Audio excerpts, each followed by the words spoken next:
Magandang araw po, welcome po sa aking channel of 9TV, Patalas sa 10. Meron po ba kayong mga properties na napapabayaan or non-performing assets? Plan nyo yung ibenta, pero wala kayong oras pagbenta nito.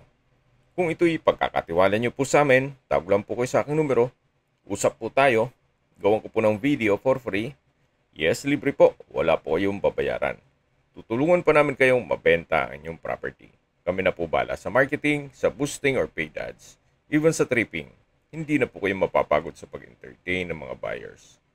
Kami na po bala sa lahat. Tago lang po kayo.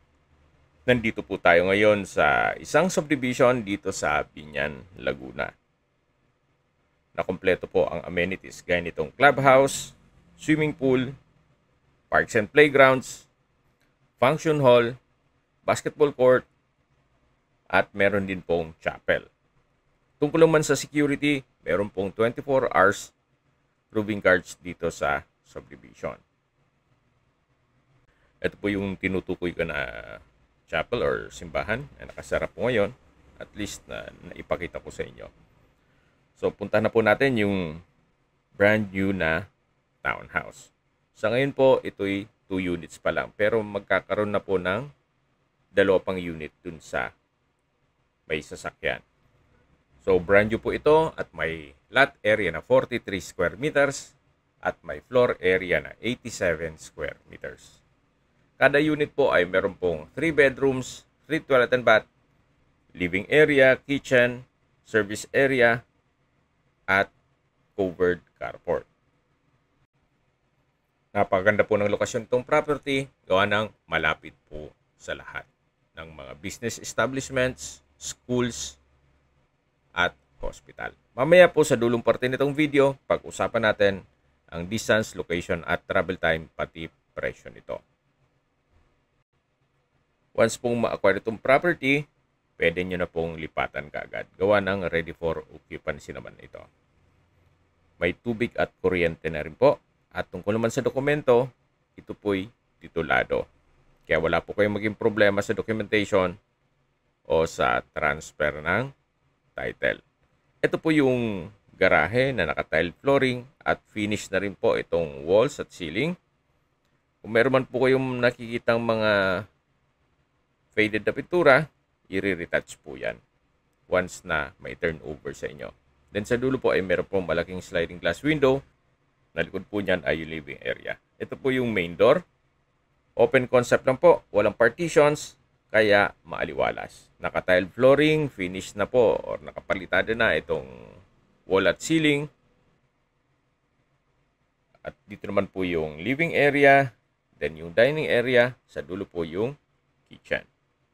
May mga outlet na rin po sa palibot nito. Then ito pong kitchen countertop ay meron pong double stainless sink with faucet, wall-mounted wooden rack, then meron pong kitchen cabinet. May kitchen window na rin po na katabi lang nung circuit breaker. So mula naman po dito sa kitchen countertop, meron pong access door dito na papunta sa common toilet and bath. Then dito naman po yung service area o pwedeng gawing stock room. Gawa ng dun po sa harapan, pwede pong maglagay ng washing machine. Meron pong sliding glass window para may natural ventilation dito sa likod. Ganun din po dito sa side na to. At meron na rin pong security grill. Ito po yung tinutukoy ko na common toilet and bath. Maayos naman po ang toilet fixtures. Then, naka-tile bathroom more. From floor to ceiling po yan. May shower. At high ceiling po siya. Labas po tayo para check natin yung ibang parte nitong bahay. So mula po dito sa service area at common toilet and bath, papasok ulit tayo dito sa loob. Yan po yung living area, yung formal kitchen, at akit po tayo dyan sa hagdan mamaya para ma-check natin yung 3 kwarto. Napaganda po ng konsepto ni owner. Imagine dito sa ganitong hindi naman kalakihan na bahay, meron pong 3 kwarto at meron pang 3 banyo. Kung small family po na nagsisimula pa lang, pwede na po ito. Siyempre, hindi na po mawala yung mga komento na kesyo maliit ang kwarto, maliit ang bahay, siyempre po yung budget maliit din. Kung hanap nyo na may malaking property na gusto nyo pa rin dito sa area to, pwede pong mag-construct si owner ng isang malaking bahay katabi lang nito. Pero depende pa rin po yan sa budget niyo. So ito po yung hallway at ito po yung master's bedroom. Sa spasyo, malaki naman siya. Naka-tile flooring. Finish na rin ang ceiling at walls. Wala na rin kayong papagawa dito. Then may outlet na rin po. May wardrobe. Then meron pong malaking sliding glass window. At yan po yung pintuan kung saan tayo pumasok kanina. At isa pa po sa big factor dito ay meron pong sariling toilet and bath. So ganun po kaganda o kaayos ang naging floor plan. Imagine sa ganitong space, nagawan pa nila ng toilet and bath dito. So ganun din po. Naka-tile bathroom wall, may shower, may water closet with bidet, then bathroom sink. Meron din pong bathroom window. At hindi lang po doon, meron din po itong access door na papunta dito sa balkonahe o terrace. Naka-tile flooring na rin po dito at tubular railing na rin. Mula po dito sa balkonahe, ito po ang magiging tanawin o yan po ang magiging kapitbahay nyo once na ma-acquire nyo tong property. Tahimik naman po ang lugar, sariwa ang hangin, at sa klima naman po, banayad lang. Hindi naman siya ganun kainit at hindi naman ganun kalamig. Pasok po ulit tayo dito sa master's bedroom. Yan po, tungahin nyo po. At labas po tayo dito sa hallway. Para ma-check natin yung dalawang kwarto. Imagine na pagkasya nila. Ganun kaayos yung floor plan. So ito po yung pangalawang kwarto. Gaya po nasabi ko, kung small family na nagsisimula pa lang, pwede naman po ito. At least meron pong privacy ang mga anak nyo. So meron na rin pong wardrobe na naka soft close hinges. Then katabi lang po nito ang wall mounted open shelves. Meron din po itong sliding glass window para may natural ventilation. At hindi lang po doon, meron din po itong toilet and bath. So, sharing po yan dun sa kabilang kwarto. O Jack and Jill na toilet and bath. From floor to ceiling ang tile bathroom wall, may water closet, then meron pong bathroom sink at shower. So, ito po yung second bedroom. Then, lipat po tayo dito sa kabilang kwarto o third bedroom. Halos same size lang din po nung sa kabila. Meron din po itong wardrobe na from floor to ceiling.